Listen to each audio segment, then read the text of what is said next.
Va biz tez orada stadionga yo'l olamiz. Lekin hech qisi yo'q. Bu yerda do'ppimiz bor. O'zbekiston milliy terma jamoasi hamda Birlashgan Arab Amirliklari o'yiniga biz yo'l olmoqdamiz. Hozir mehmonxonadamiz, ko'ryapsiz. Bu yerda hamma yig'ilgan. Orif, bugungi muhim, juda ham hayajonli o'yin oldidan nimalarni kutyapsiz? Bu haqida kecha podkastda ham gaplashdik. Markaziy sektorda kutilmalaringiz haqida. Hamma o'yinlar odatda hamma o'yinlar bitta uchrashuvlik kutilma bo'ladi-da, 90 daqiqa. Ana baribir 120 daqiqa. Lekin buni soati ko'p, buni kuni ko'p, buni haftasi, oyi, yili ko'p kutilma. Men yoshroq futbol muxlisiman. Shuning uchun meni kutilmam nisbatan yili kamroq, lekin yoshi katta muxlislar bor mana oramizda ham bor mana. Va ular O'zbekiston milliy jamoasi mamlakat mustaqil bo'lgandan beri jahon chempionatiga chiqishini istaydi, muxlislik qiladi. Va bugun o'sha kun. Bugun shunga erishamiz. Shunaqa kutilma. Biz Jaloliddin nimalar kutamiz? Avvalambor assalomu alaykum. To'g'risi hozir buni so'z bilan ifodalab bo'lmaydi. Qanaqa his-hayajon bo'layotganini, hattoki hozir men gapiryapman, titrab ketyapti badanlar. Chunki bu darajada avval ham yaqin kelgan bo'lishi mumkin, lekin doim ham o'zimizni qo'limizda bo'lmaganda, bu safar o'zimizni qo'limizda. Birgina hattoki durang ham bizga jahon chempionati yo'llanmasini hal qiladi, taqdim etadi.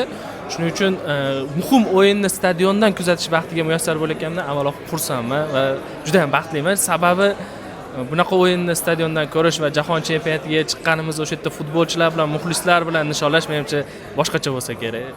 Shuning uchun bu yerdagi hamma xursand, xudo xolasa qaytishda ham xursand bo'lib qaytamiz.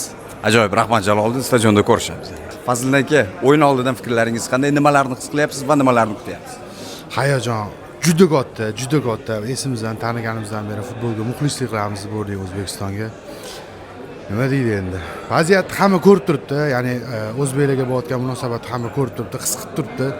Futbolchilarimiz 2 baravar kuch bilan tushadi deb o'ylayman. Balki 3 baravardir.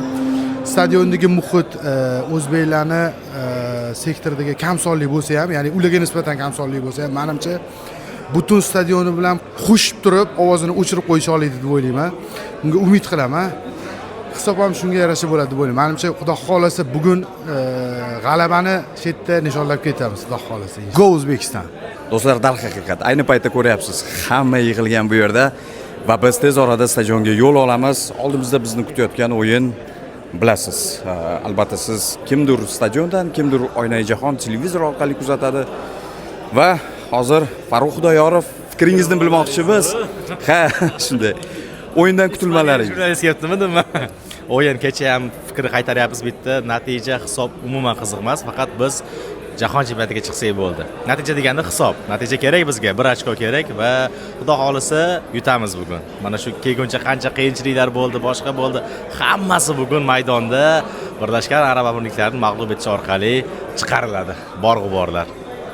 Xuddi shunday do'stlar, Markaziy sektor hamda Olnur Travel tashkil etgan mana shu sayohatimizning eng kulminatsion nuqtasiga yetib keldik va biz tez orada stadionga yo'l olamiz. Orada men shlyapasiz qoldim, lekin hech qisi yo'q. Bu yerda do'ppimiz bor. Eng zo'ri mana shu bo'ldi. Shu do'stlar, jahon chempionatiga chiqish oldidan biz tayyormiz va futbolchilarimizni qo'llab-quvvatlaymiz. Qo'llab-quvvatlaylasizlar ham. O'zbekistondagilar ko'rayotganlar, televizor oldida bo'ladimi, qayerda bo'lishidan qat'iy nazar hammanglarni qo'llab-quvvatlashlar juda muhim. Vamos.